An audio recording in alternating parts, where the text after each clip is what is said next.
അപ്പൊ ഞാൻ പറഞ്ഞു വന്നത്, ബഹുമാനപ്പെട്ട സയ്യിദനാ മുഹമ്മദ് റസൂലുള്ളാഹി തങ്ങളോ സ്വഹാബത്തോ മുഅ്മിനീങ്ങളോ ഇവിടെ മറ്റുള്ളവരുടെ ചോരക്ക് ദാഹിച്ചു നിൽക്കുന്നവരല്ല. ഇവിടെ സമാധാനം വേണം. സമാധാനത്തിനെതിരിൽ ഭീകര പ്രവർത്തനവുമായി തീവ്രവാദവുമായി രംഗത്ത് വന്നവരെ മാത്രമാണ് അന്ന് 10-15 വർഷങ്ങൾ ക്ഷമിച്ച് നെല്ലിപ്പണി കാണുന്നതുവരെ ക്ഷമിച്ചു. എന്നിട്ട് അവസാനം ഗത്യന്തരമില്ലാതെ ഒരു ഏറ്റുമുട്ടലിലേക്ക് പോകേണ്ടി വന്നു. അതുതന്നെയും അവർ ഇങ്ങോട്ട് വിളിച്ച് വരുത്തി ഉണ്ടാക്കിയതാണ്. നമുക്കറിയില്ലേ, മദീനയുടെ അടുത്ത സ്ഥലമാണ് ബദർ എന്ന് പറയുന്നത്. മക്കയിൽ നിന്ന് 400 കിലോമീറ്റർ അകലെയുള്ള മദീന, അവിടത്തേക്ക് വളരെ സാഹസപ്പെട്ട് ഹിജറ പോയ, നാട് വിട്ടുപോയ നബിയും സ്വഹാബത്തും അവിടെയും സ്വസ്ഥമായി ജീവിക്കാനയക്കാത്ത വിധം യുദ്ധത്തിന് വേണ്ടി ബദറിന്റെ ഭാഗത്തേക്ക് അങ്ങോട്ട് എത്തുമ്പോഴാണ് യുദ്ധം നടക്കുന്നത്. നബി തങ്ങൾ ഇങ്ങോട്ട് വന്ന് മക്കയിൽ വന്ന് യുദ്ധം നടത്തിയതല്ല. അപ്പൊ ഞാൻ പറഞ്ഞു വന്നത്, പരമാവധി ഒരു രക്തച്ചൊരിച്ചിൽ ഉപേക്ഷിക്കാൻ വേണ്ടി നബി സല്ലല്ലാഹു അലൈഹി വസല്ലം തങ്ങൾ അല്ലാഹുവിന്റെ നിർദ്ദേശപ്രകാരം സൂക്ഷിച്ചു പോന്നിട്ടുണ്ടെങ്കിൽ അവസാനം ഗത്യന്തരമില്ലാതെ അങ്ങനെ ഒരു ആയുധമെടുത്തുള്ള സമരം അവിടെ നടക്കുകയാണ്. ഈ നടന്നത് തന്നെയും ഖുർആൻ പറയുന്നത് എന്താണ്? വഖാതിലൂഹും ഹത്താ ലാ തകൂന ഫിത്ന. നാശം വിതക്കാനല്ല, പിന്നെയോ ഉള്ള നാശം ഇവിടെ ഇല്ലാതെയാക്കാനാണ്, സമാധാനപരമായ അന്തരീക്ഷം ഉണ്ടാക്കാനാണ്. അതാണ് നേരത്തെ ബഹുമാനപ്പെട്ട ഉസ്താദ് സൂചിപ്പിച്ചു. എല്ലാം സമാധാനമായപ്പോൾ നബി സല്ലല്ലാഹു അലൈഹി വസല്ലം തങ്ങൾ ചെയ്തത് എന്താണ്? നേരത്തെ പ്രതിരോധിച്ച, നേരത്തെ ആക്രമിച്ച, യുദ്ധത്തിന് വേണ്ടി വന്ന, കുലവിളി നടത്തിയ അവരെല്ലാം നിലക്ക് നിർത്തണം എന്നല്ല, പ്രതികാരം ചോദിക്കണമെന്നല്ല. അന്നത്തെ ശത്രുപക്ഷത്തിന്റെ കമാൻഡറായിരുന്ന അബൂ സുഫിയാന്റെ വീട്ടിൽ ബഹുമാനപ്പെട്ട അബൂ സുഫിയാൻ റളിയല്ലാഹു അൻഹു ഇസ്ലാമിലേക്ക് വന്നു. അവരെ വീട്ടിലടക്കം ധാരാളം ശത്രുക്കൾ ഒളിഞ്ഞിരിക്കുന്നുണ്ട്. നബി തങ്ങൾ തുറന്ന് പ്രഖ്യാപിച്ചപ്പോൾ എത്ര വരെ പറഞ്ഞു?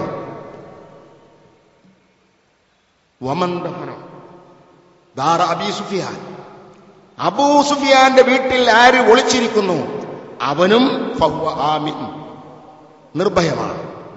അവൻ നിർഭയമായിക്കൊള്ളട്ടെ, യാതൊരു പ്രതികാരവും കിട്ടുന്നില്ല. പിന്നെന്താ ചെയ്തത്? നബി തങ്ങൾക്ക് അവിടെ എല്ലാം ഫത്ഹായി കിട്ടിയപ്പോ ഇനി ഇവിടെ ഒരാളും മുസ്ലിം അല്ലാത്ത ഒരാളും ബാക്കി പാടില്ല, സ്വീകരിച്ചിട്ടില്ല. എത്ര മുസ്ലിമീങ്ങൾ മദീനത്ത് നമുക്കറിയില്ലേ?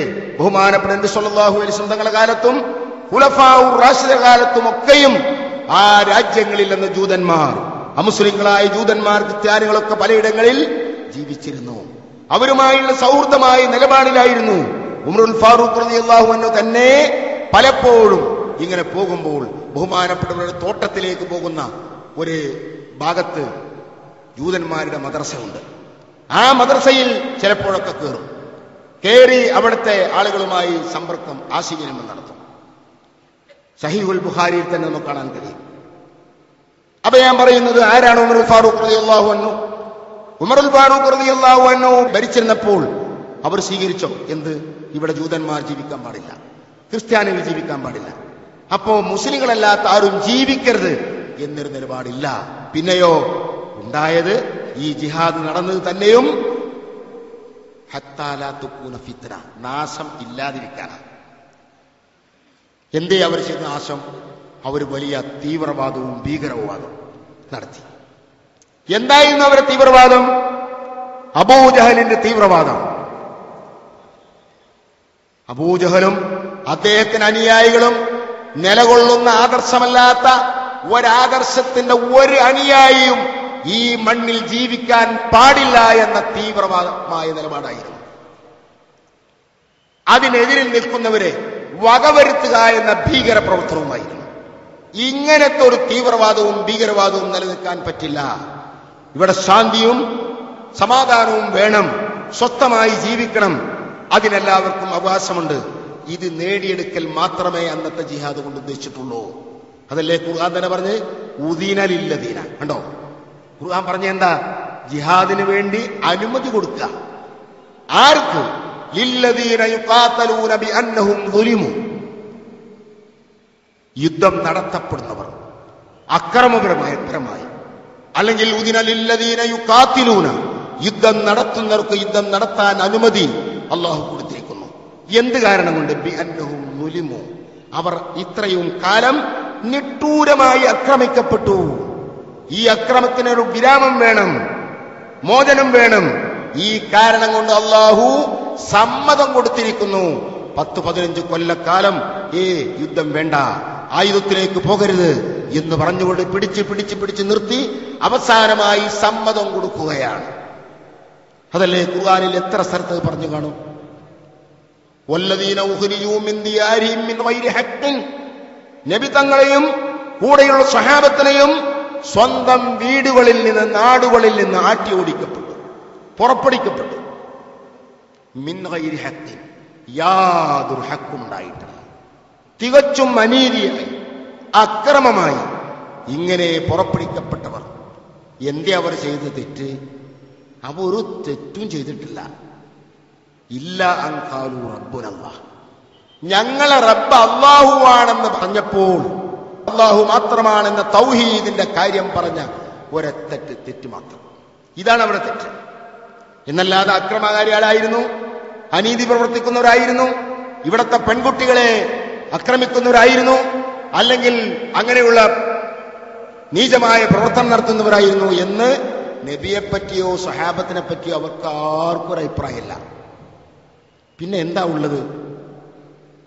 ഞങ്ങളുടെ നിലപാട് കുറച്ച് നിലപാടാണ്. അതെന്താ?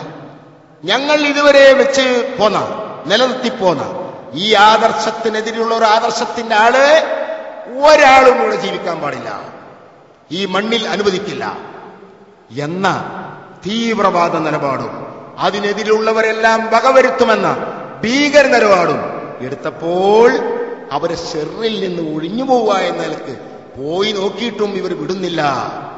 അവസാനം ഗതിയില്ലാതെ, ഗതി മുട്ടിയാൽ പുലി പുല്ലും തിന്നു പറയും പോലെ അവസാനം ആ സാഹചര്യത്തിൽ അള്ളാഹുവിൽ നിന്നുള്ള അനുമതി കിട്ടുകയും അങ്ങനെ ഇവരോട് മാത്രം, എല്ലാരോടുമില്ല.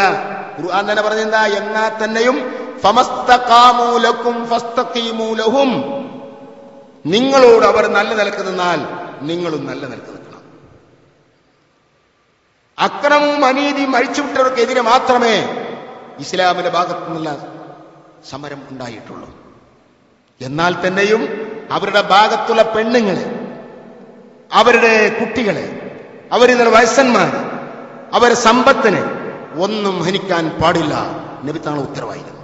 ഇത്രയും വ്യക്തമായ ഇസ്ലാമിന്റെ ജിഹാദ് എന്ന ദർശനത്തെ വിചിത്രമാക്കി, ഇസ്ലാമിന്റെ സുന്ദരമായ മുഖത്തെ വികൃതമാക്കി കാണിക്കുന്നതിന് പിന്നിൽ മുസ്ലിം ശത്രുക്കളാണെന്ന് നാം മനസ്സിലാക്കണമെന്നും ഏതെങ്കിലും ചില അല്പജ്ഞാനികൾ എഴുതിവിട്ട പരിഭാഷയാണ് ഇതിന് മുഴുവൻ കാരണമെന്ന് കൂടി ഞാൻ ഈ സന്ദർഭത്തിൽ ഓർമ്മപ്പെടുത്തുകയാണ്. ആർക്കാണ് ഖുർആൻ വ്യാഖ്യാനം എഴുതാൻ അധികാരമുള്ളത്? ആരാണ് ഖുർആൻ വ്യാഖ്യാനം എന്ന് പറയുന്നത്?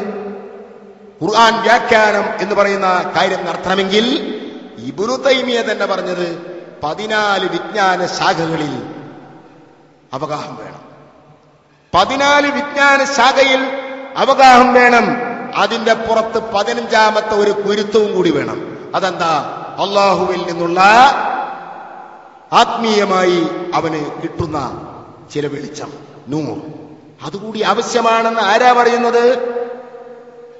ഇവിടെയുള്ള മുജാഹിദ്, ജമാഅത്ത് ഇസ്ലാമി, തബ്ലീഗ് ജമാഅത്ത് തുടങ്ങിയ എല്ലാ പുത്തനാശയക്കാരും ബഹുമാനിക്കുന്ന, ആദരിക്കുന്ന ഇബ്നു തൈമിയ തന്നെ പറയുന്നു. അവർക്കേ ഖുർആൻ പരിഭാഷ നടത്താൻ പറ്റുള്ളൂ. ആരൊക്കെ ഇവിടെ ഖുർആൻ വ്യാഖ്യാനം എഴുതാൻ പറ്റുള്ളൂ? എങ്കിൽ ഖുർആന്റെ നേർക്കുനേർ പരിഭാഷ ചെയ്തു വിടുകയാണ്. അതല്ലേ എടമർഗ് ഖുർആന്റെ വിമർശനം എഴുതി. എടമർഗ് ഖുർആന് വിമർശനം എഴുതിയപ്പോ അയാൾ അവലംബിച്ചതെന്താ? അയാൾ അതിന്റെ ആമുഖത്ത് പറയുന്നുണ്ട്, ഞാൻ വിമർശനം എഴുതാൻ വേണ്ടി അവലംബിച്ചത് 15 ഖുർആനാണ്. 15 ഖുർആൻ ഉണ്ടാവും. യൂസുഫ് അലിയുടെ ഇംഗ്ലീഷ് ഖുർആൻ, അബുല്ലാല മൗദൂദിയുടെ ഉറുദു ഖുർആൻ, അമാനി മൗലവിയുടെ മലയാള ഖുർആൻ തുടങ്ങി 15 ഖുർആനാണ് ഇയാൾ പറയുന്നത്. എന്നാൽ അറബിയിലുള്ള അള്ളാന്റെ ഖുർആൻ മാത്രമേ ഇല്ല. അള്ളാഹുവിന്റെ ഖുർആൻ അയാൾ തൊട്ടിട്ടില്ല. അതാ ഞാൻ പറയാറുണ്ട് എന്റെ ദർശിലുള്ള കുട്ടികളോട്, എടമറുകെ ആക്ഷേപിച്ചത് അള്ളാന്റെ ഖുർആനല്ല. അയാൾ ആക്ഷേപിച്ച വിമർശനം നടത്തിയ ഖുർആൻ ഏതോ അത് അള്ളാഹുവിൻ്റെതല്ല.